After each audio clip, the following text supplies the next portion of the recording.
And talking about diabetes and mental health, let's understand the critical connection, as both of them are bidirectional.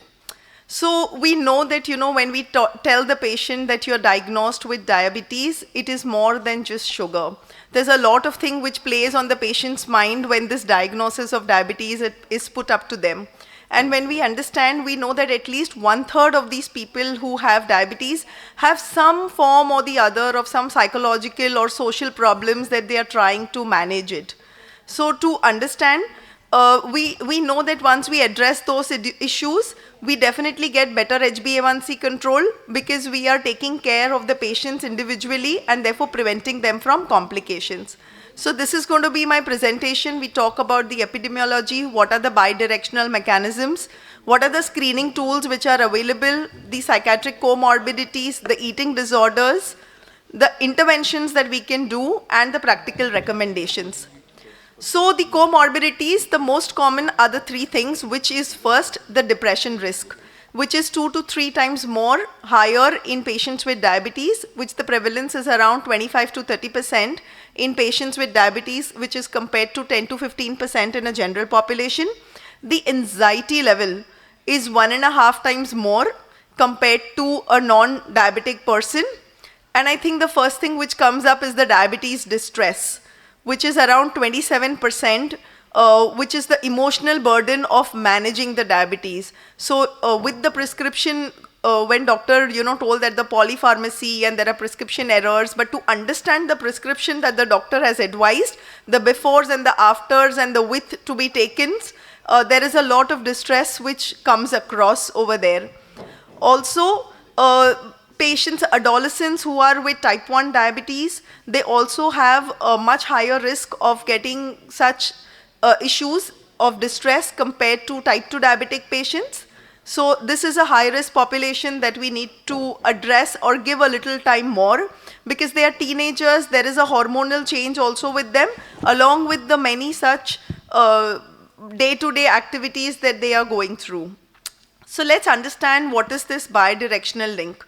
Yes, mental health does increase diabetes. So if the person has depression, there is a 60% chance that he might become diabetic later. One, because if he's depressed, he's not going to eat the right foods, he's going to have binge eating, he's not going to go for exercise, he's going to be sitting for a long period of time, and therefore the insulin resistance would increase, and that would eventually put the patient to a higher chance of becoming diabetes. Also, if the patient is already diabetic and there is a chronic anxiety level, that anxiety levels dysregulates the metabolic dysfunction. And certain medications, like if the patient is on SSRIs, the patient is on paroxetine, some TCAs also increase the blood sugar levels. And similarly, diabetes diagnosis per se, when we tell the patient that yes, you are diagnosed with diabetes, adds to the mental stress of the patient. So therefore, the anxiety increases much higher and the distress too increases. So the pathophysiology, when we explain about it, it says that when you are in this process of stress, and when there is a chronic stress, the HPA axis gets activated. That is going to stimulate a lot of cortisol, which is there is a sympathetic activation. The adrenals are going to stimulate, and that is going to give a lot of cortisol. And because this axis is chronically stimulated, there is an inflammatory state which happens, which is the interleukin-6 levels, they increase, and there is this neuroendocrine dysregulation which eventually affects your glucose metabolism and creates an environment of insulin resistance which is around it.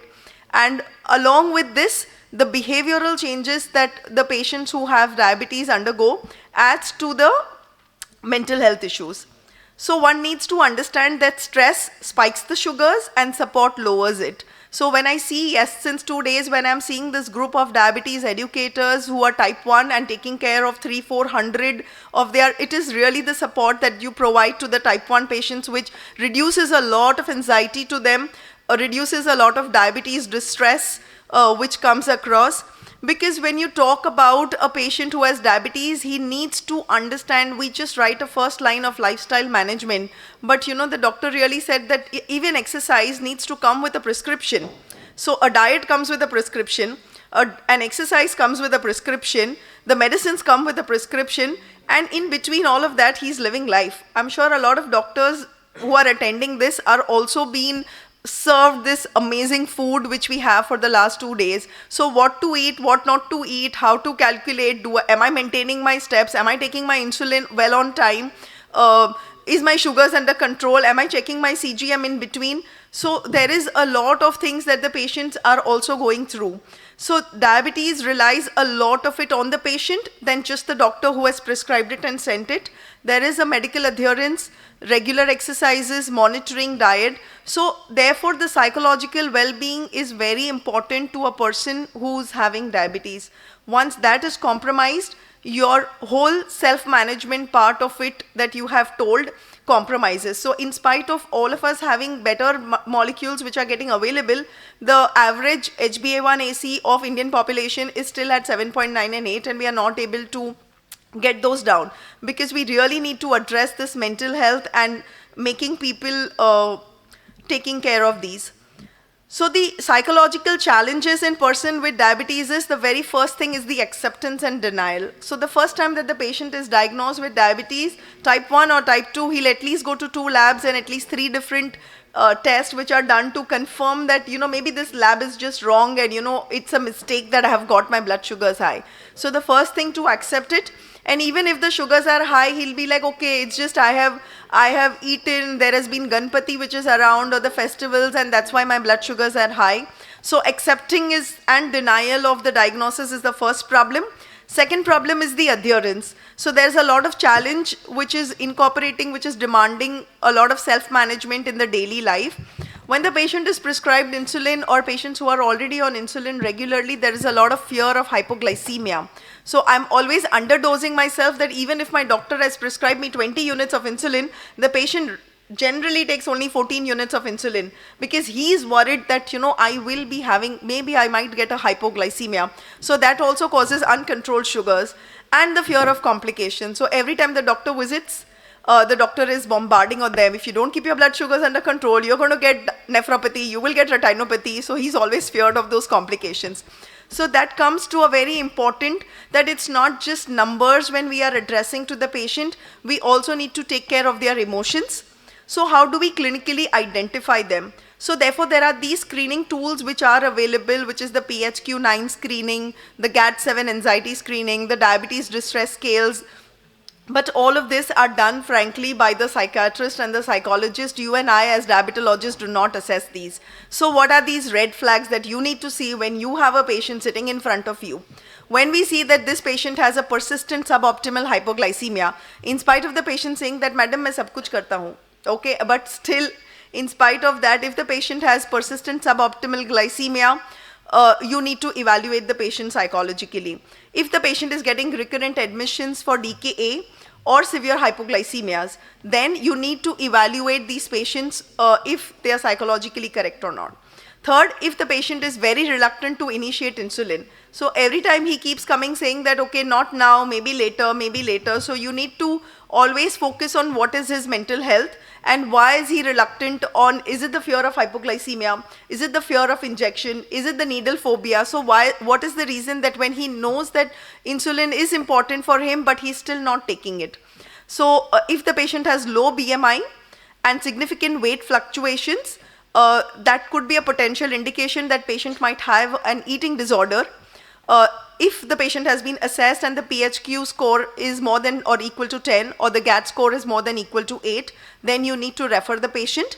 And if there are transitional difficulties, now these are commonly seen with type 1 diabetic patients who are young and they are eventually getting transition to an adult doctor.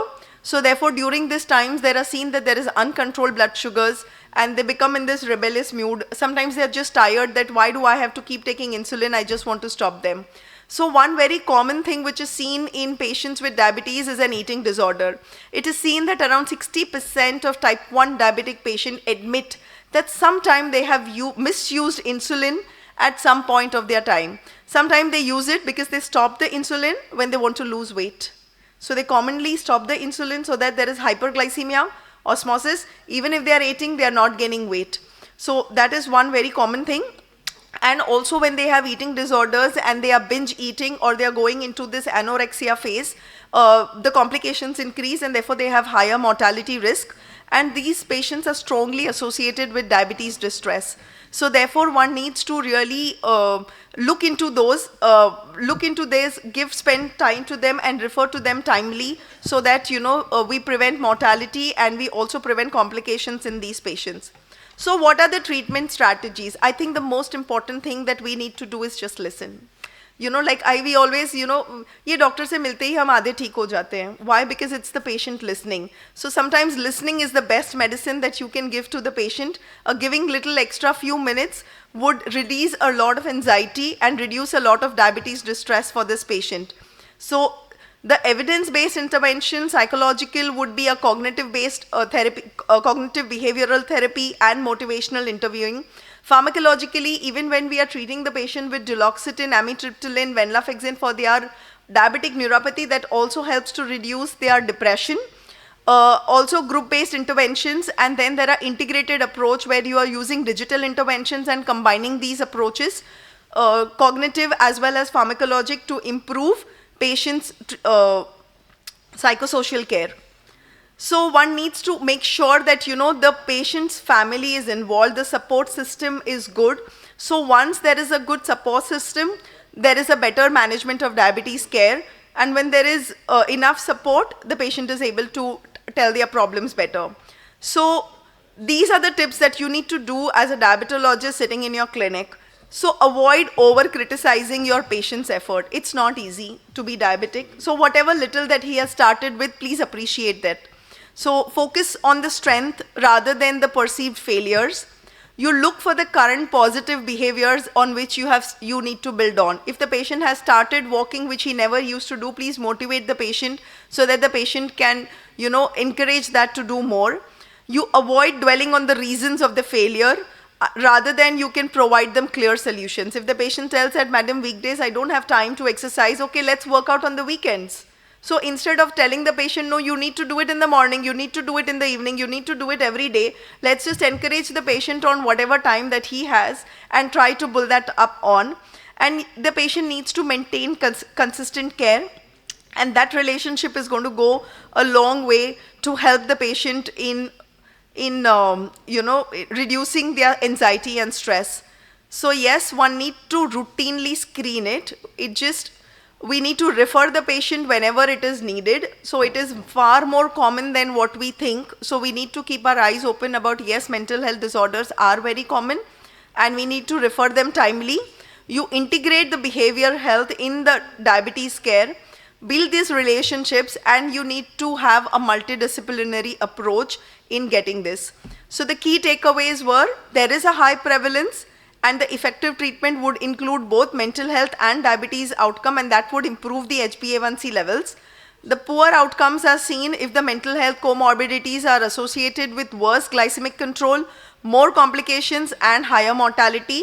And integrated care is the only way forward, where we combine the medical, the psychological and the social care for optimum outcomes. So thank you very much. Mental health matters as much as blood sugar.